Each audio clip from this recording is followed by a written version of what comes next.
Razabani for IFL TV, proudly sponsored by Everlast. I'm delighted to have with me after many months of chasing and texting and calling and everything, the Omen himself, the man, the myth, the legend, Spencer Oliver. Spencer, how are we doing? Raz, I've missed you, bro. How's things? You obviously haven't, because I've been pestering you for a number of weeks. Listen, I don't smile like this for anyone, mate. This is only for you. So, yeah, do you know what? I've just been, as you know, things have really picked up in the boxing world. Been all over the place, here, there, and everywhere. And wow, mate, it's so many moving parts in this heavyweight division right now, isn't there? It's like insane, man. It's like, do you know what I mean? I mean, when the heavyweight division is buzzing like it's buzzing, it has a ripple effect for the whole of boxing. Do you know what I mean? It creates a massive interest and a real appetite for everybody. So, you know, with Joshua losing a couple of weeks ago against Alexander Usyk, and then like Fury at the weekend, wow, mate, like let's kick this off with a Tyson. I want to talk about the Tyson Fury fight first. The performance, you know, the man himself, like this guy now has just gone to another level again. You know, like since their last fight, they had the two fights. First fight was well documented, Fury's problems, etc. What he'd overcome, you know, drink, drugs. He was diagnosed with bipolar disorder. So the guy's been on this journey, man. He's had this rough ride. It's been a real roller coaster. He gets himself, like, loses whatever it was, 10 stone, gets himself back in shape. Against all the odds, gets a draw, which should have won against Wilder. You know, picks himself off the floor in the 12th round like the Undertaker. Don't know how he done that, but he's done it, and that will go down in history as well as one of the best comebacks. So he gets the draw. We get the second fight. He totally dominates the second fight. Totally dominates it, beating Wilder up for 7 rounds before they eventually Mark Breland pulled him out of the fight. He kicks up about it. We heard all the stupid excuses or whatever.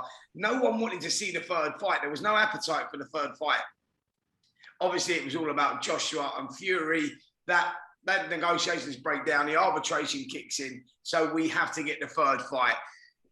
Because of the journey they've been on since they announced the third fight, which was, you know, which was like sort of it's been 18 months now since they boxed or something. Since they announced that third fight, the journey that they've both been on was like Deontay Wilder went into sort of hibernation, went on this mission, training like a lunatic, building his body up, you know, putting on muscle mass, etc.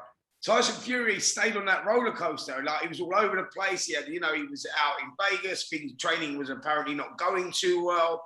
You know, he's then he contracted COVID. They brought him home.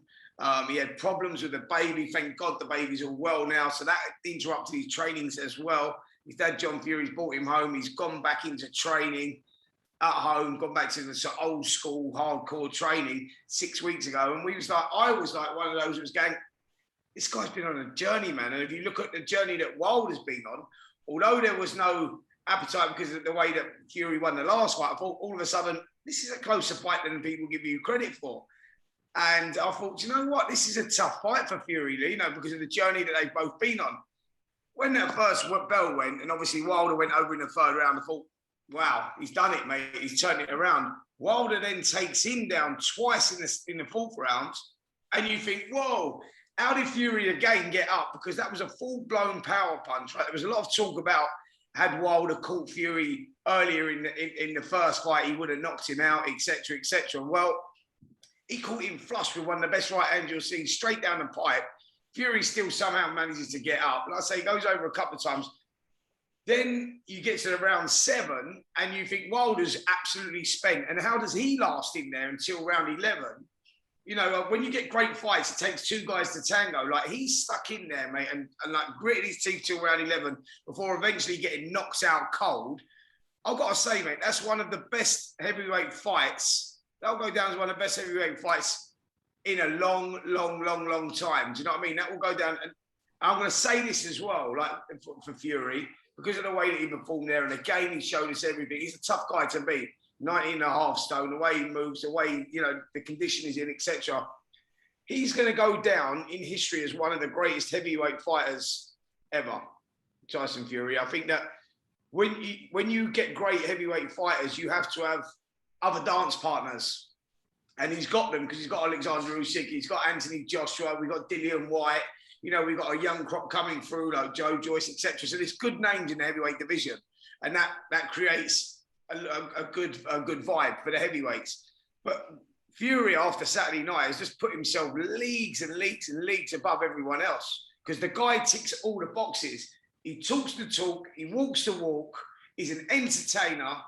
Like, he's got everything. Do you know what I mean? Like, to get a great champion, it's not just about what they do inside the ring. I always remember George Foreman once saying something he said about Muhammad Ali. He said that Muhammad Ali was not the greatest fighter that I ever boxed, but he was the greatest entertainer. He was the greatest human. Do you know what I'm saying? So what I'm saying is, like, it's not just about what you do in the ring. It's about what you do out the ring, how you present yourself, the build up to the fights, the whole package. And Fury's got that. He's got the whole package. You know what I mean? He sings the song. Look at what he does when he sings songs after the fights and stuff like that. By the way, he's got quite a good voice as well. I'll get quite into it. But the guy just delivers, man. And so you got to go, this guy's going to go down in history, mate.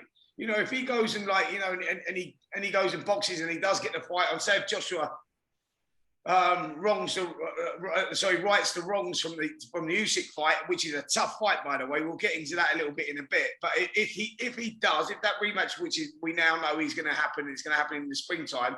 If Joshua somehow comes through that and Dillian Whyte comes, Fury comes through the Dillian Whyte fight, so we know that that's got to be the next fight for Fury as well. And they do end up boxing, and then he beats Joshua as well. He's sort of cleaned up the division, and he'll go down in history, mate. Because at the moment, I can't see on that performance, and going by Joshua's last performance, etc., I can't see who beats Fury out there. I really can't. I mean, Dillian Whyte's always interesting fighter. Like, he's very heavy-handed. He throws shots from it. But it's just like, you just can't see the guy getting beat on that sort of performance. He's the whole package. Spence, putting aside what happened in that second fight where a towel was thrown in, put that aside. Yeah. Imagine that didn't take place. The way Wilder was from round 7 onwards, his legs were shaky. He wasn't throwing any power punches, and what he was throwing, he was a bit all over the place at times as well. Do you think if it was any other fighter or any other time that a towel would have come in? I think so, but we have to look at what went on in that second fight and the uproar that he caused Wilder about Mark Whelan throwing that towel in, by the way, was the best thing he could have ever done. He saved Wilder's career that night because Wilder was getting battered. He was bleeding from the ear. When a fighter's bleeding from the ear, you know you've got problems. But he was getting battered. And I think Mark Whelan, who was a great champion himself, has the experience, done the right thing, and he saved Wilder. Wilder obviously kicked up because he's like, oh, no, shove with it. But had that not happened, we saw what happens when that doesn't happen in this fight. Because like you say, he was gone in the 7th. There was many a times he was down again in the 10th. There was many a times when the towel could have come in. But what happened? He got knocked out cold. Sparko. Do you know what I mean? And that could have been prevented because they could have thrown the towel in because he was done, weren't he? Like you say, his legs were gone. But they were never going to do that. Like Malik Scott was never going to do that, his new trainer, because of what happened in that second fight. So it was always going to be a difficult situation because you started watching it going, pull him out. This is getting too bad. His legs were totally gone. But yeah, Fury just, wow. He just annihilated him. Someone put a clip up, so I don't know where it was, but you could hear the sound of the punch landing in, I think it was the 10th round or something like that. The first, or it might have been the knockout round. I'm not sure what round it was, but it was like a gunshot, mate, is probably the best way to describe it. And you just think, wow, do you know what I mean? Like it's all right watching it on telly when you haven't got the sound of the punches and that going in. When you hear the sound of the punches as well, Fury's a very heavy-handed guy. He's like 19.5 stone and he whacks because he's nice and relaxed and he just lets the shots go. He's an improved fighter, man, and he's still improving. He's like, like I say, he's going to take some beating. So what did you make at the end? Fury went up to him to kind of shake his hand, and look, they had 3 great fights. They shared close to 32, 33 rounds together. Albeit, obviously, Deontay Wilder lost definitely 2 of the fights, but everyone says that Fury won the first fight. What do you make of Wilder's reaction to not kind of congratulating and appreciating Fury at the end? It's disgusting, mate. There's no other word for it. He he just cemented what we thought about the guy, you know, all the crap that he was talking last time and all the, you know, all the theories around, you know, why he got beat last time. Stand up like a man and accept that you got defeated, you know, and that's what you do. Like, listen, have you heard Andy Joshua say anything about losing to Alexander Usyk? Did you hear him saying anything about losing to Andy Ruiz Jr.? No. You know, he accepted defeat. He goes away. He's like, right, I've got to right the wrongs, and that's what I do. That's what great fighters do. I mean, all this bullshit about, you know what I mean? Like, there's this, and that, now I'm seeing stuff coming out saying that he was down for 13 seconds when he went over in the 4th round, etc. Excuse after excuse after excuse, except that he got beat by the better man. He give it everything there, Wilder, and he give it a good shot, by the way. And I thought it was probably the best performance I've ever seen from him. I think he done, but Fury goes in his dressing room to say, listen, mate, you know, we're gladiators, man. We're gladiators, sorry. We're gladiators. We go in there. We do what we do. You know, there's a paying public out there and they pay for entertainment. And we give that. Do you know what I'm saying? Like, at the end of it, because it's such a gladiatorial sport, even though you've got this hate for the guy that you're fighting in the opposite corner, when you get in the ring, you share that moment that only you two have shared. So it's only you two that have got that in life. And you respect that guy because he's giving everything and vice versa. So I've done that in my fights before, when afterwards you really hate the guy, and then afterwards you go in the dressing room, you cuddle, and it's just like, it's the most bizarre thing, if I'm totally honest. But you've got this respect for this guy that you're never going to have for anyone else because of what you've both shared. Now, what they've shared is something, a trilogy, something like really special. And the last fight was unreal. You know what I mean? The first fight, for everything surrounding it, was brilliant because no one expected Fury to do what he done. The second fight was a whitewash, and we won't talk about that. Fury just dominated. But the third fight was exceptional. Like, it's a historic fight. Come on, man, stand up and be a man, and just I've been beat by the better man. Not to like just dismiss him like that. That just tells you what sort of character the guy is. He's like, he's not done himself any favors there, because he could have got a lot from this performance. You know, because I think that he proved that he's a dangerous guy. Spence, where does Wilder go from here now? I believe he's 36 this month. He's had 10 plus defenses of his WBC title that he held once upon a time. For him to get a shot now is going to be quite some weight, because there's a queue of fighters in the way. We know in the past when they've tried to make the Joshua fight or the Dillian Whyte fight, boxing politics, Al Heyman, Eddie Hearn, there's issues there. Where does he go from here now? Well, look, if we look at the landscape of heavyweight boxing at the moment, Joshua's going in with Alexander Usyk again. They're talking about springtime, right? So that at that same time, I think you're going to see Fury in with Dillian Whyte around that sort of time. Then the winner of the winner, so we find ourselves in like a semi-final sort of position again. I think the winner of the winner then fights, the winner of the winner then fights each other. Yes, and that's going to take us into that springtime. That's going to take us into sort of autumn time, around September, October time. So there's other fighters that need fighting. There's still some good fighters out there. You know, you've got your people like, you know, you've got Michael Hunter, you've got Andy Ruiz Jr., you've got obviously now Deontay Wilder. What I'm saying is there's still, and then you've got the young guns coming through. Joe Joyce, who's #1 WBO mandatory, so he's going to be waiting for his shot. So like you said, there's a queue of fighters, but that's why the heavyweight division at the moment is the best it's been for years, because there's good fighters out there. So all these guys that are waiting for their shot while these lot now sort this out, there's some great fights out there. As you know, Raz, listen, mate, this is all about now making good fights. Yes, the belts, that's lovely to have the belts on the line as well. But there's still big pay-per-view fights out there for fighters, you know, because there's big names out there and they may as well get in the mix. Dillian Whyte done it whilst he's waiting his time. He was boxing all the big names, you know, he was stepping up, you know, Joseph Parker's, etc. So, yeah, there's no reason why he can't continue boxing. Yes, he's going to struggle to get his hands back on the belt and stuff because there's no rematch clause because it was the third one. So he's going to have to work his way back out, work his way back up. But you just worry that if he doesn't get that shot for what, 2 years, he's 38 then.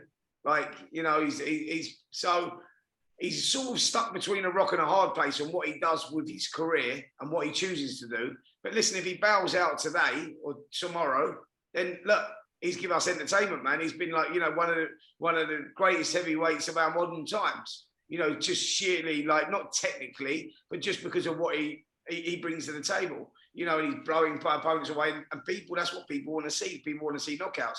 Deontay Wilder does that. So I think he'll go down, you know, as one of the greatest fighters of our modern era in the heavyweights because of the excitement that he brings. But who knows what he's going to do, what he wants to do.